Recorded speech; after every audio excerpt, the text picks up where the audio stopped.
አንድ ሳይሆን ሁለት ሳይሆን ሶስት ልብ ያለው እንስሳ እንዳለ ያውቃሉ? በምድር ላይ ካሉ እጅግ አስደናቂ ፍጥረታት አንዱ ኦክቶፐስ ነው።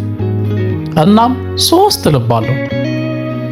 ከሶስቱ ልቦች ሁለቱ ወደ ጉሮሮቹ ደም ይልካሉ። እዚያም ከውሃው ውስጥ ኦክሲጅንን ይወስዳሉ። ሶስተኛው ልብ ደግሞ ኦክሲጅን የያዘ ደም ወደ መላ ሰውነቱ ያሰራጫል። ግን ከዚህ የበለጠ የሚያስደንቅ ነገር አለ። እኛ ሰዎች ቀይ ደም እንዳለን ሁሉ ኦክቶፐስ ግን ሰማያዊ ደም አለው። ለምን?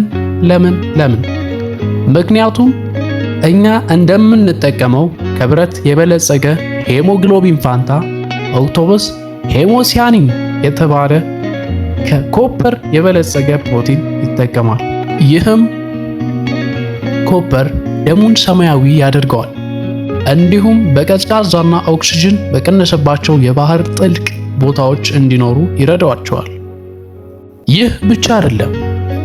ኦክቶፐስ ሲዋኝ ወደ ሰውነቱ ደም የሚያሰራጨው ልብ ለጊዜው መምታቱን ያቆማል። ለዚህም ነው ኦክቶፐስ ረጅም ርቀት ከመዋኘት ይልቅ በባህር ወለል ላይ መሳብን የሚመርጡት። ሶስት ልቦች፣ ሰማያዊ ደም፣ አስደናቂ ብልህነት። የኦክቶፐስ ተፈጥሮ ከሳይንስ ልብ ወለድ እንኳን የበለጠ አስደናቂ መሆኑን ያሳያል። ለተጨማሪ አስደናቂ እውነታዎች ፋክት ኦርቢትን ይከታተሉ። እናመሰግናለን።